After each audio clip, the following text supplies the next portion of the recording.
지난 또 명절 잘 보내셨는지요? 또 이번 한 주 동안은 신종 코로나 바이러스 때문에 그야말로 온 나라가 또 전 세계적으로 많은 혼란이 있고 또 어느 정도는 약간은 좀 패닉 상태에 있는 분들도 있는 것 같습니다.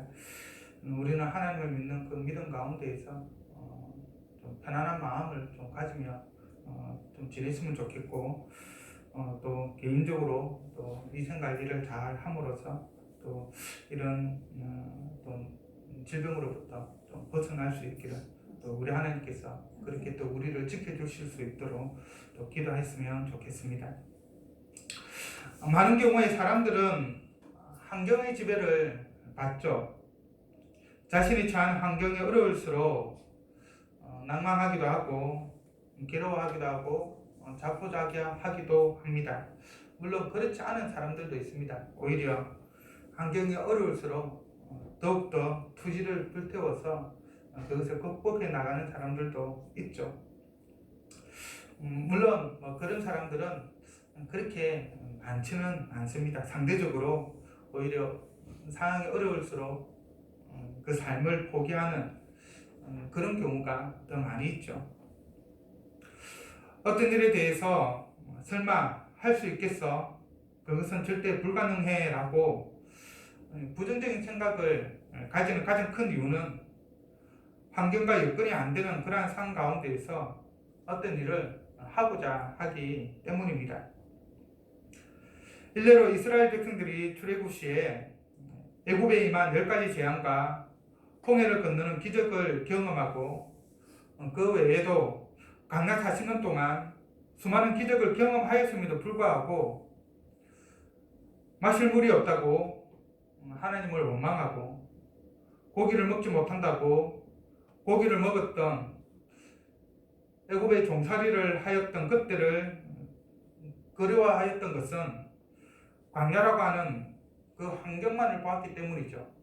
광야는 사막은 주위에 물도 없고 먹을 것도 없고 그런 상황 아니겠습니까? 이같이 대부분의 사람은 여러 가지 여건과 상황을 기준으로 하여서 어떤 일이 이루어질 것인가, 이루어지지 않을 것인가를 미리 예단을 합니다. 이번 신종 코로나 바이러스 같은 경우 많은 사람들이 또 걸릴 수 있겠다 그렇게 판단을 하고 또 이 때문에 여러 가지 다른 문제들이 생길 수 있겠다 생각을 하게 됐죠. 그러나 하나님은 환경의 제약을 받지 않으십니다. 그것을 오늘 우리가 읽은 본문은 복음의 전파와 관련하여서 말해주고 있습니다. 12절에 보면 바울은 자신이 당한 일이 오히려 복음의 진보가 되었다라고 말하고 있습니다. 여기서 말하는 바울이 당한 일이란 바로 바울이 복음을 전하다가 고소를 당해서 재판을 받기 위해 구금되어 있는 그러한 상태를 말하는 것입니다. 이유야 어떠하든 피의자의 신분으로 어느 정도 죄수의 신분으로 구금되어 있다라고 한다면 복음을 전하는 데에는 마이너스가 될 수밖에 없겠죠. 아무래도 많은 사람들을 만날 수도 없고 돌아다닐 수도 없기 때문입니다. 바울이 복음을 전하다가 구금되었기 때문에 독에 대한 그러한 두려움으로 복음 전파에 대한 심각한 침체가 있었을 수도 있습니다. 바울이 복음을 전하다가 저렇게 붙잡혔는데 나도 복음을 전하다가 붙잡혀서 재판을 받는 것은 아닌가. 그래서 복음을 전하는데 두려움을 가질 수가 있는 것이죠. 상황적으로 볼 때 그것은 너무나 당연한 것이죠. 다른 사람들이 겪었다고 한다면 똑같은 상황에서 나도 그것을 겪을 수 있기 때문입니다. 바울의 구금 소식을 들었던 빌립보 성도들 역시 그렇게 생각했던 것이죠. 그들은 바울의 안녕을 염려했을 뿐만 아니라 바울이 갇힌 상태에서 복음을 자유롭게 전하지 못하는 것에 대해서도 매우 안타깝게 생각하였습니다. 복음 전파가 바울의 매임으로 정체되거나 후퇴하는 것은 아닌가 또한 걱정하였을 것입니다.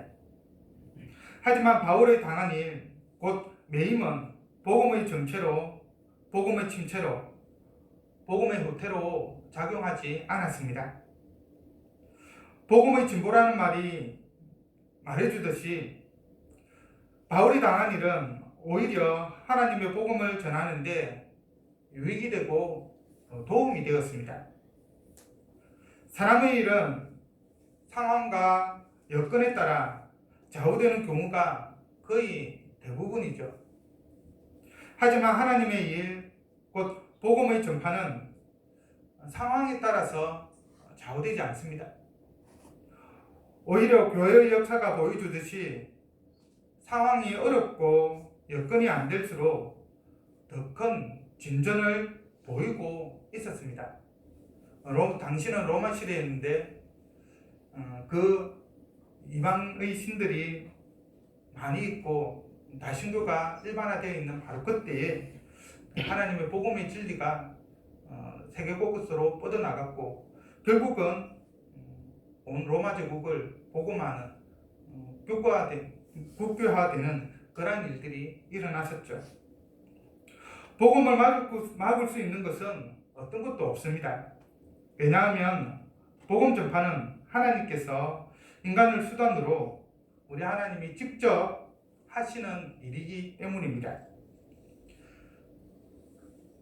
사람으로서 하나님을 막을 수 있는 사람이 누가 있을까요? 아무도 없는 것이죠. 우리의 상황이 아무리 복음을 전하기 어렵다 하더라도 복음에 대한 열정을 가지고 전하고자 한다면 그 어려운 상황이 오히려 복음을 전하는데 유익으로 작용하게 될 것입니다. 상황만을 보는 것이 아니라 그 상황을 주관하시는, 모든 역사를 주관하시는, 모든 것을 섭리하시는 우리 하나님을 바라보며 나아가기를 원합니다.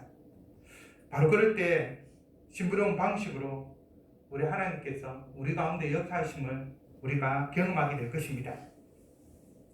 그러면 바울의 당한 일로 말미암아 복음의 진보가 어떤 식으로 나타난지를 보고자 합니다. 13절의 말씀을 한번 보십시오. 이러므로 나의 매임이 그리스도 안에서 모든 시대안과 그 밖의 모든 사람에게 나타났으니. 이 13절을 쉬운 성경은 다음과 같이 어역을 하였습니다. 내가 그리스도를 믿었다는 이유로 죄 없이 감옥에 갇혀 있는 것을 모든 경비대와 사람들이 다 알게 되었습니다. 라고 번역을 합니다.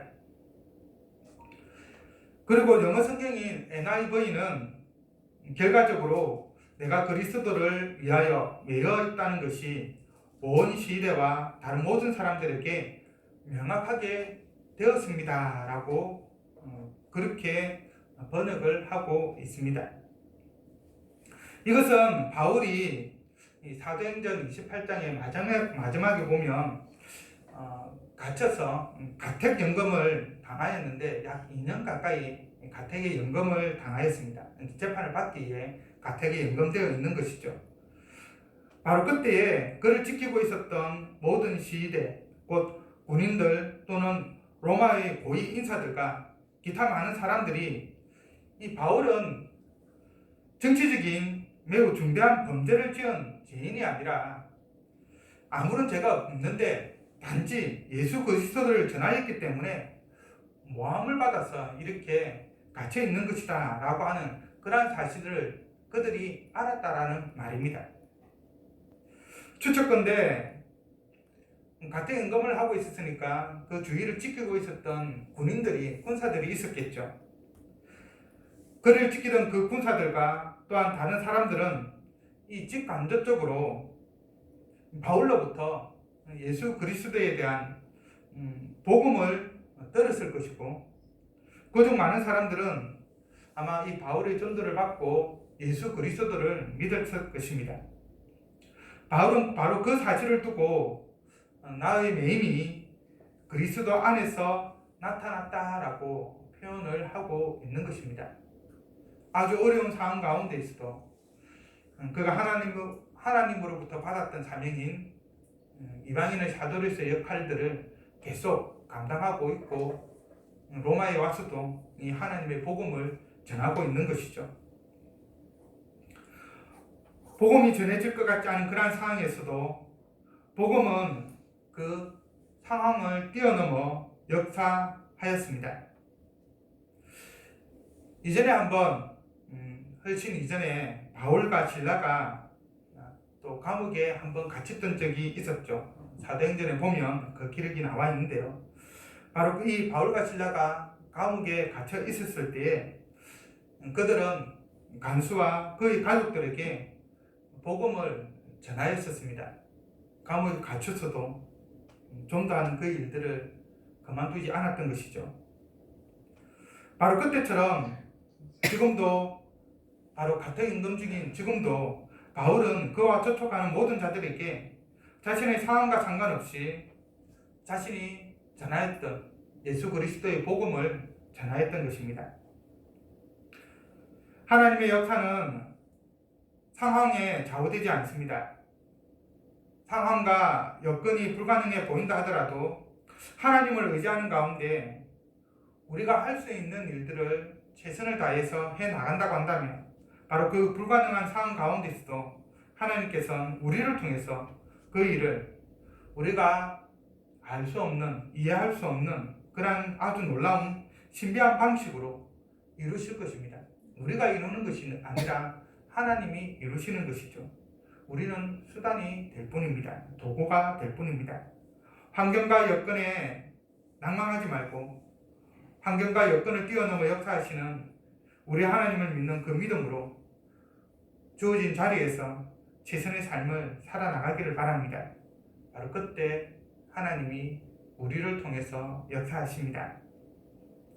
둘째, 바울의 매임으로 인한 복음의 진보는 형제의 다수가 주 안에서 신뢰함으로 두려움 없이 말씀을 담대히 전하는 것으로 나타났습니다.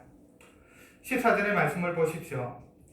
형제 중 다수가 나의 매임으로 말미암아 주 안에서 신뢰함으로 겁 없이 하나님의 말씀을 더욱 담대히 전하게 되었느니라. 바울의 매임은 빌립보 성도가 생각했던 것과는 전혀 다른 양상으로 나타났습니다. 빌립보 성도들은 바울의 매임으로 형제들, 곧 그리스도인들 사이에 복음 전파가 둔화될 것이라고 생각을 했습니다. 그 위대하였던 사도, 열심히 복음을 전하였던 이 사도 바울이 갇혔는데 자기에게도 그런 신분의 위험을 느끼고 복음 전하는 것을 하지 않을 수도 있었겠다, 그런 생각을 했던 것이죠. 그런데 오히려 복음 전파가 더 활성화되었습니다. 매여 있는 중에 보여준 바울의 믿음과 확신 그리고 인내는 예수 그리스도를 믿는 형제들로 하여금 더욱 주 안에서 신뢰하도록 도와주었습니다.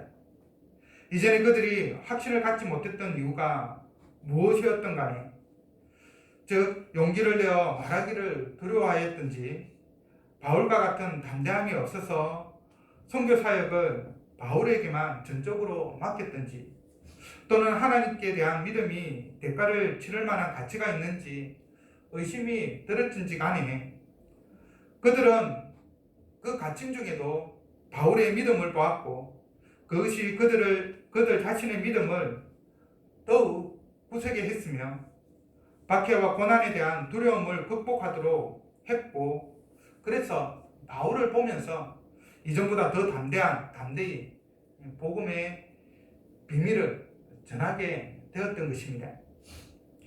바울이 하나의 본보기가 된 것이죠. 오히려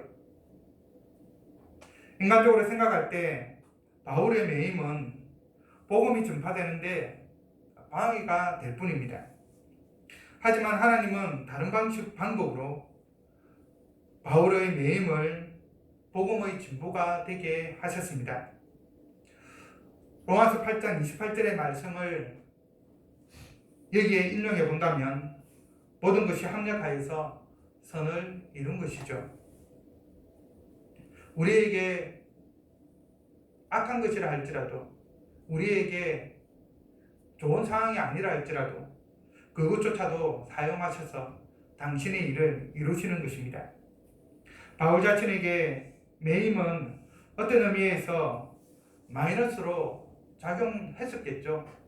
더 많은 사람들에게 더 열심히 더 많은 시간을 복음을 전할 수 있었음에도 불구하고 갇힌 상태는, 매임의 상태는 그것을 못하게 했기 때문입니다.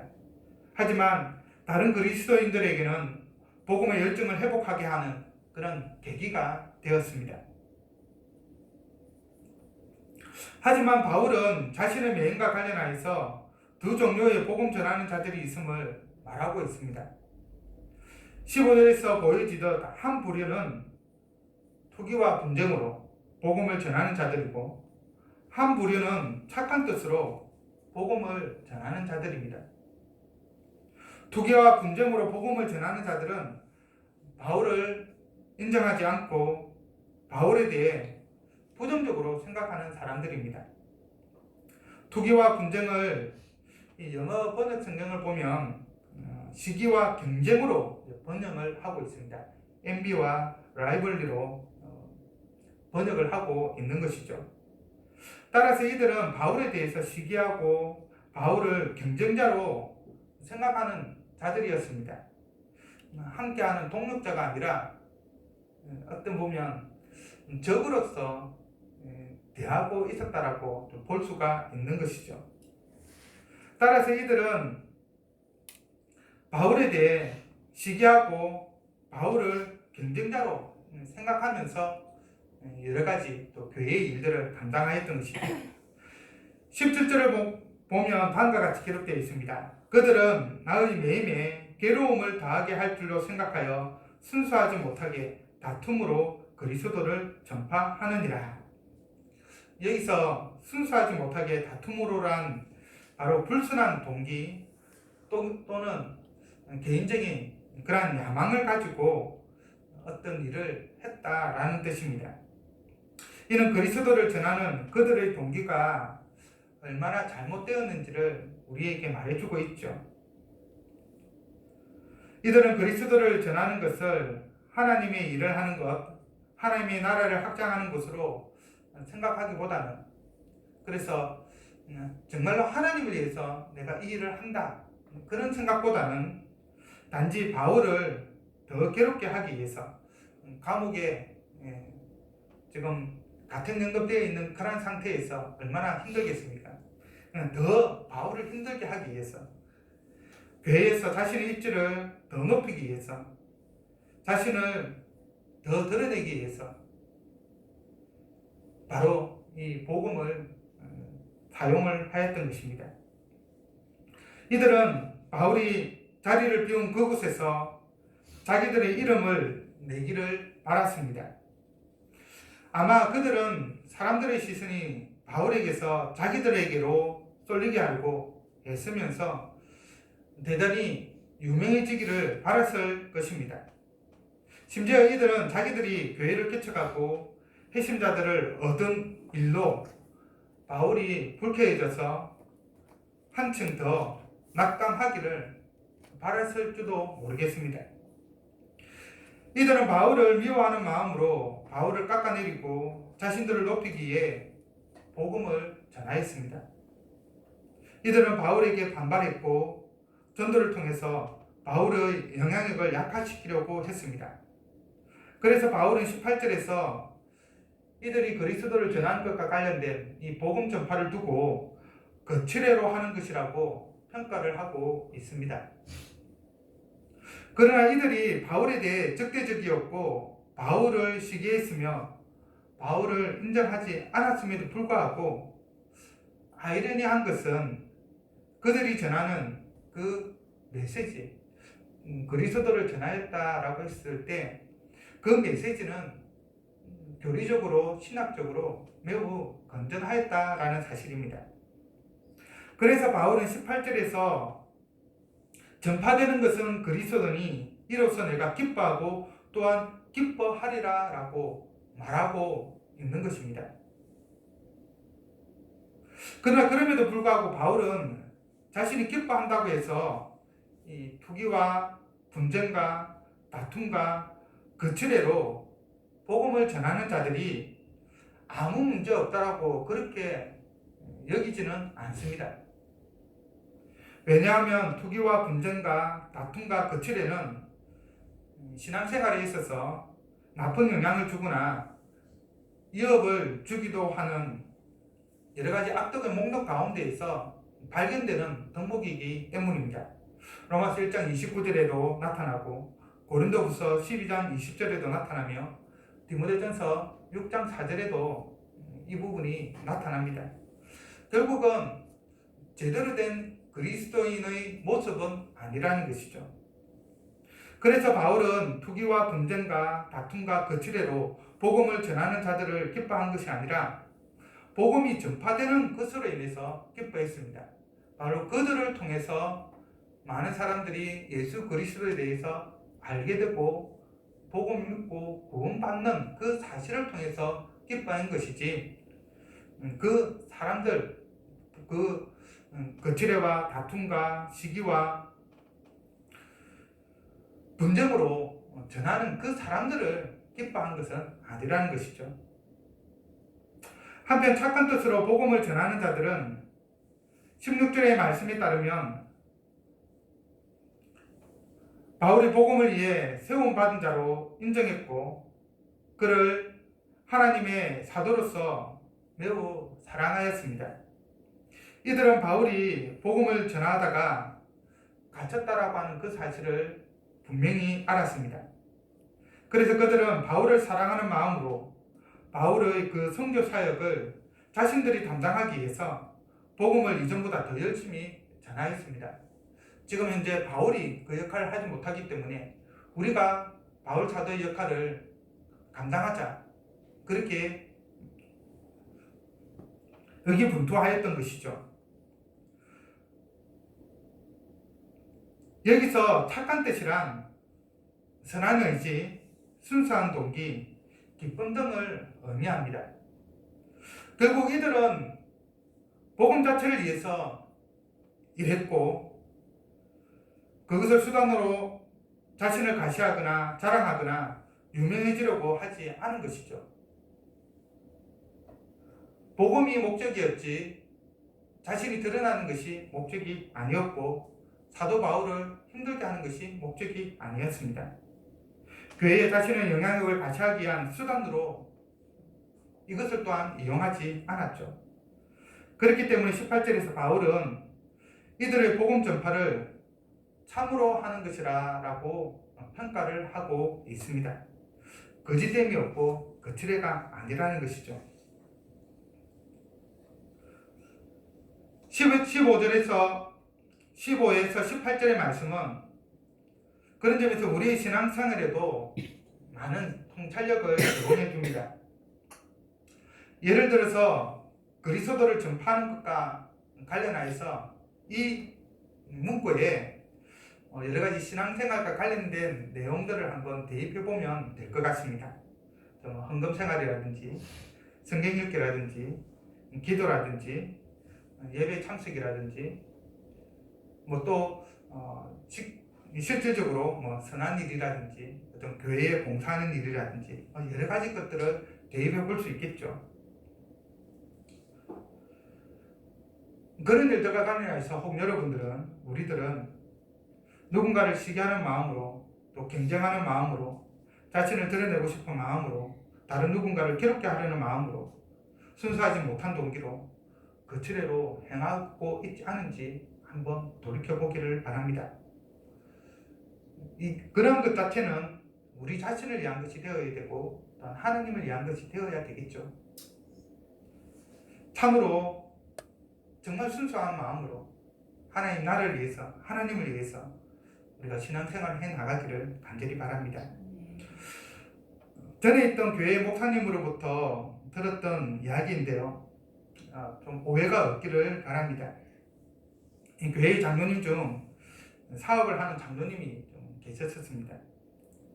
그런데 이 평소에도 이분이 평소에는 참 11조를 잘하세요. 그래서 또 사업을 하기 때문에 또 많은 재정을 또 차지하겠죠. 그런데 목사님과 담임 목사님과 이게 관계가 딱 틀어지면서 11조를 제대로 하지 않는 것입니다. 그 이후에 이제 그 목사님의 말씀에 따르면 11조로 이제 그 목사님 표현이 그래 장로가 11조로 장난을 친다 이런 식으로 표현을 하더라고요. 교회 재정에 있어서 그 장로님이 담당하는 부분이 컸기 때문에 목사님이 힘들게 하고 이제 사이가 안 좋으니까 힘들게 하고 자신의 힘을 교회에서 차지하는 자신의 힘을 또 영향력을 발휘하기 위해서 11조를 일부러 하지 않는다 그렇게 보았던 것이죠. 11조나 기타 교회 생활과 관련된 것이 이런 식으로 실력 행사용으로 사용되어서는 안 된다는 것입니다. 우리가 예배드리는 것은 하나님께 예배드리는 것이지 목사에게 예배드리는 것은 아니죠. 우리가 헌금을 하는 것, 기도하는 것, 누군가에 보여주기 위해서 또 교회에서 어떤 한 자리를 차지하기 위해서 사람들을 인정받기 위해서 그것이 아닙니다. 그래서 목사님과 관계가 안 좋아지면 헌금을 안 하고 기도를 안 하고 성경 읽는 것도 안 하고 또 다른 교회 여러 가지 일들도 안 하고 그렇게 해서는 안 되는 것입니다. 철저하게 우리는 하나님과의 그 관계 가운데에서 모든 일들을 행해야 되는 것이죠. 본문의 경우에 그나마 그리스도가 전파됨으로 교회에 믿는 자의 수가 증가되는 그런 유익이라도 있었지만 교회 생활의 여러 가지를 실력 행사용으로 사용하게 된다면 어떻게 될까요? 교회에도 유익이 없고 본인에게도 유익이 없는 모든 사람들에게 손해가 되는 그런 일만 따를 뿐이죠. 그렇기 때문에 우리는 이런 일들을 극히 지양해야 되고 오직 하나님만을 바라보며 나아가야 될 것입니다. 각설하고 결론적으로 18절의 말씀을 조금 더 살펴보고자 합니다. 18절에서 바울은 거칠애로 하나 참으로 하나 무슨 방도로 하든지 전파되는 것은 그리스도니 이로써 내가 기뻐하고 또한 기뻐하리라 라고 말하고 있습니다. 이 말씀이 의미하는 것은 무엇일까요? 수단과 방법을 가리지 않고 그리스도만 전파된다고 한다면 그 때문에 기뻐한다라고 하는 그런 의미일까요? 그래서 우리도 수단과 방법을 가리지 말고 복음을 전해야 된다는 말일까요?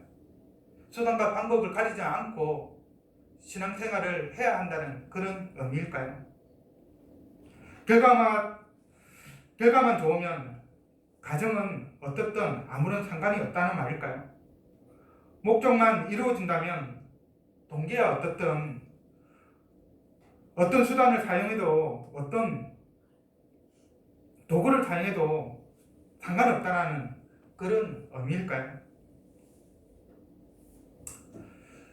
성경의 가르침은 목적의 성취보다 일의 결과보다 그 과정을 중시하고 어떤 동기로 그 일을 했는가를 중시합니다. 성취와 결과는 2차적인 문제인 것이지 1차적인 것은 아닌 것이죠. 많은 교회 사람들은 이 결과가 우선이 되어 있죠. 그 과정이 어떻게 되었든 동기가 어떻게 되었든 결과만 좋으면 모든 것이 다 좋은 것이다 라고 자기도 모르게 그런 생각을 가지고 있습니다. 바로 결과가 모든 것을 결정하는 이런 현상이 오늘날 교회에도 만연해 있죠. 목적지상주의, 결과지상주의, 성리지상주의가 너무나도 팽배해 있습니다. 그래서 교회를 성장시키기 위해서 수단과 방법을 가리지 않는 경우가 너무나도 많이 있죠. 객관적으로 다른 사람들이 보았을 때 눈살을 찌푸리는 그런 행동들을 많이 합니다.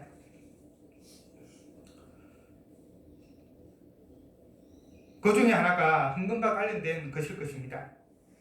자꾸 돈 이야기를 해서 좀 죄송합니다만, 사람들이 교회 헌금을 할 때 돈을 어떻게 벌었든지 상관없이 헌금만 많이 하면 좋은 것 아니냐라고 그렇게 생각을 합니다. 특히 많은 목사님들도 그런 분들에 대해서는 야, 저분 참 헌금 많이 하고 이래서 참 교회의 일꾼이야 라고 평가를 많이 하고, 또 교회 안에서도 또 여러 가지 직분을 주어서 또 하기도 하죠. 그런데 뇌물이나 횡령, 부당 노동행위나 도둑질을 통해서 헌금을 한다고 한다면 그게 과연 우리가 수용할 수 있는 것일까요?